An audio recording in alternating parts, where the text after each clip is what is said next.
Imagina sentir o peso frio de uma pedra.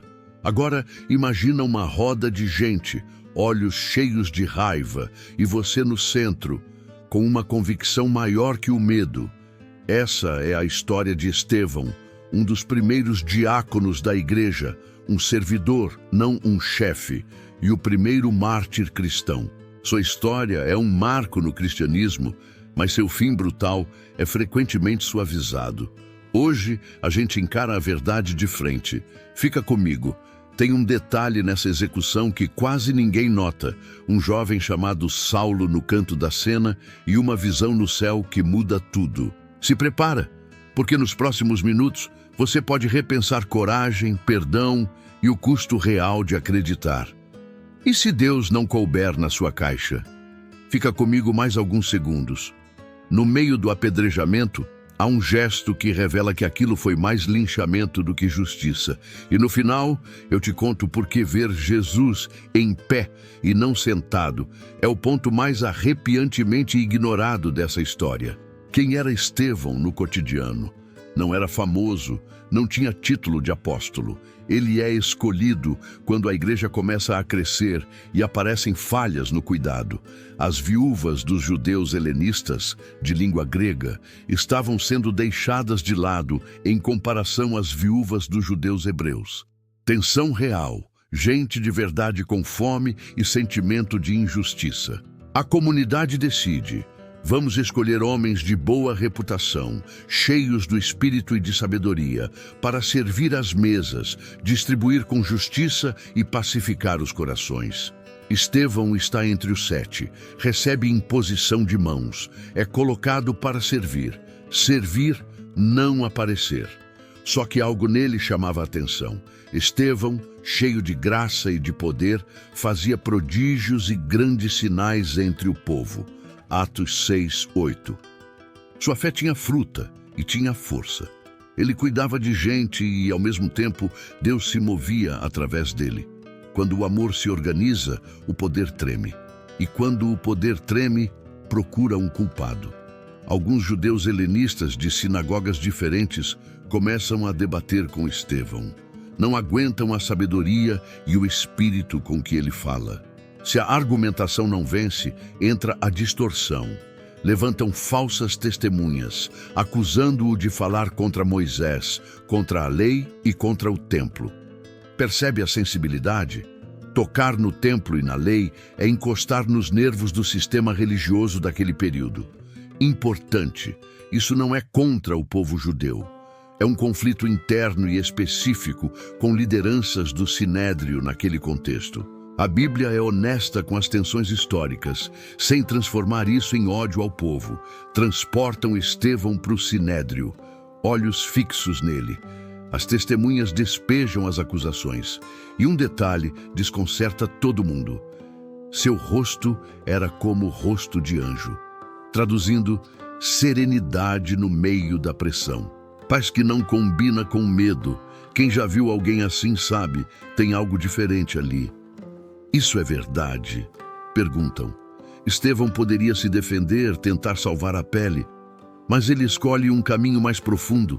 Conta a história de Israel, não para humilhar, mas para colocar um espelho na sala. Ele começa em Abraão, passa por José, mergulha em Moisés e chega ao tabernáculo e ao templo. O fio condutor: Deus sempre foi maior que qualquer lugar, e a gente tem um histórico de resistir ao que ele faz. Abraão, Deus chama quando nem havia templo. José, rejeitado pelos irmãos, depois é o instrumento de salvação da própria família. Moisés, rejeitado na primeira tentativa, volta como libertador. O tabernáculo, Deus caminha com o povo no deserto, presente em movimento. E quando chega à parte do templo, Estevão cita a Escritura: o Altíssimo não habita em templos feitos por mãos humanas. Eco de Isaías 66, Atos 7, 48, 50. Se Deus é vivo, o sagrado não tem catraca. Se Deus não cabe num prédio, ninguém controla a porta. Por que isso incomoda tanto? Porque quem controla o lugar, controla o acesso. E se o acesso é de Deus, o poder humano perde o monopólio. Estevão não está atacando a fé, está defendendo a presença. Ele lembra que repetidas vezes, quando Deus levanta libertadores e profetas, o povo primeiro rejeita, depois reconhece. É duro ouvir isso olhando no espelho. Aí vem a lâmina que cortou fundo. Gente de dura cerviz, incircuncisa de coração e de ouvidos. Vocês sempre resistem ao Espírito Santo. Traíram e mataram o justo. Ele não está xingando os judeus, está denunciando naquele tribunal específico a liderança que, protegendo formas, esmagou o conteúdo. Uma frase que arde hoje. Quando a religião vira vitrine, a verdade vira ameaça.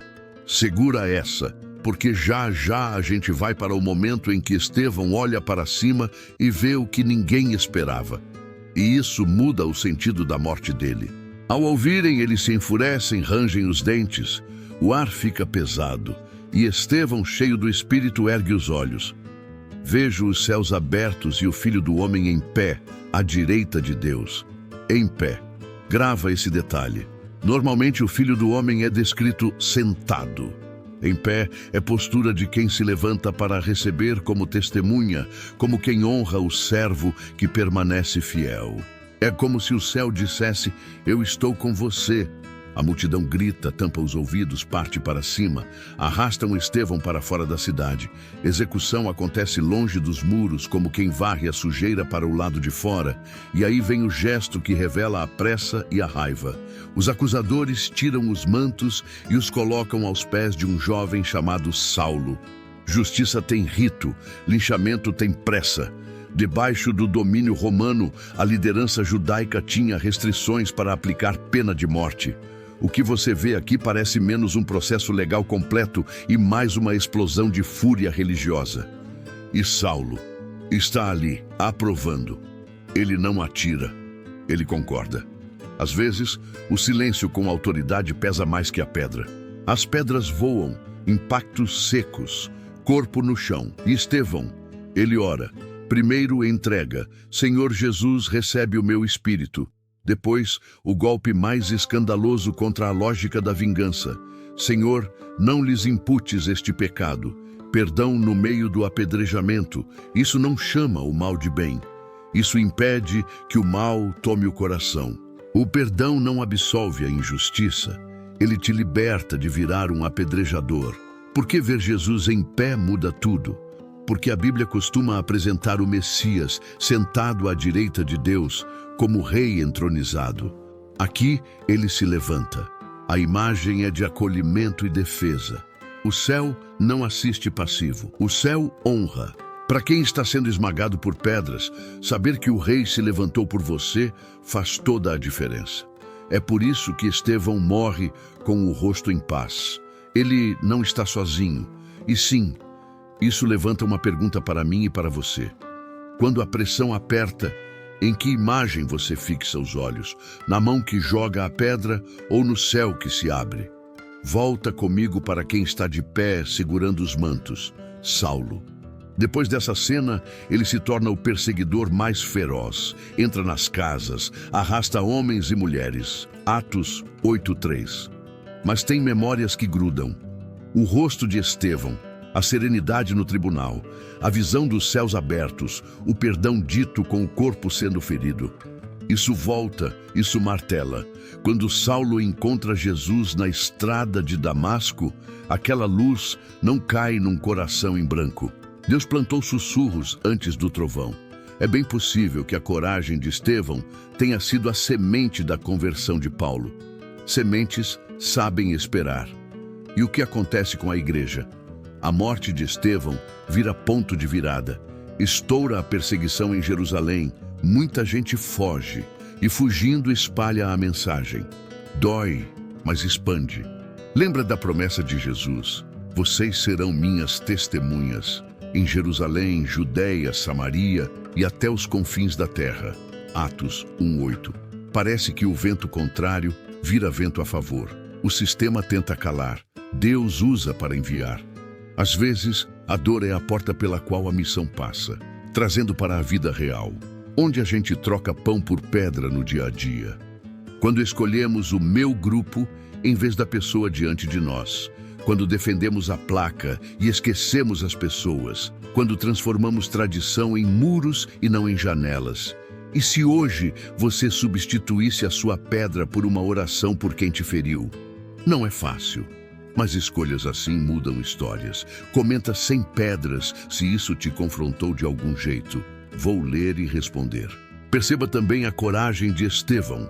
Coragem não é gostar de sofrer, é ter um sentido maior que o medo. Ele não morreu por vaidade, morreu servindo e dizendo a verdade com amor. Ele não partiu para a agressividade, ele se manteve firme. Quem ama, avisa. Quem ama, perdoa. Quem ama, troca controle por confiança. E tem um cuidado importante aqui. Essa não é uma história contra os judeus. É parte da própria história judaica, com debate entre judeus de perfis diferentes, sob pressão de Roma, com líderes tentando proteger um sistema. O cristianismo nasce dentro desse caldo judaico. O problema não é um povo, é o coração humano quando tenta controlar Deus. Isso atravessa culturas, religiões e tempos. Serve para mim e para você hoje. Vamos fechar os loops? Lembra da pedra na mão do começo? Lembra da pressa do linchamento, dos mantos aos pés de Saulo? Lembra de Jesus em pé? O que vence no fim? A pedra ou a visão? A pressão do grupo ou a consciência diante de Deus? O linchamento ou a justiça do céu? O ódio que grita ou o perdão que liberta? Estevão nos deixa um legado vivo. Servir com poder, falar com amor, perdoar com coragem. Ele nos lembra que seguir Jesus tem custo. Às vezes custa reputação, às vezes custa conforto, às vezes custa muito mais. Mas também nos mostra que nada disso é perda quando o céu se levanta por você. E esse legado continua toda vez que alguém abre a mão, solta a pedra e escolhe construir mesa. Se essa história te marcou, faz duas coisas. Manda esse vídeo para alguém que precisa trocar pedras por perdão e escreve 100 pedras aqui nos comentários. E se você curte Bíblia contada sem filtro, com verdade e coração, se inscreve. Semana que vem tem mais. Não tenha medo da verdade que liberta, tenha medo da mentira que apedreja.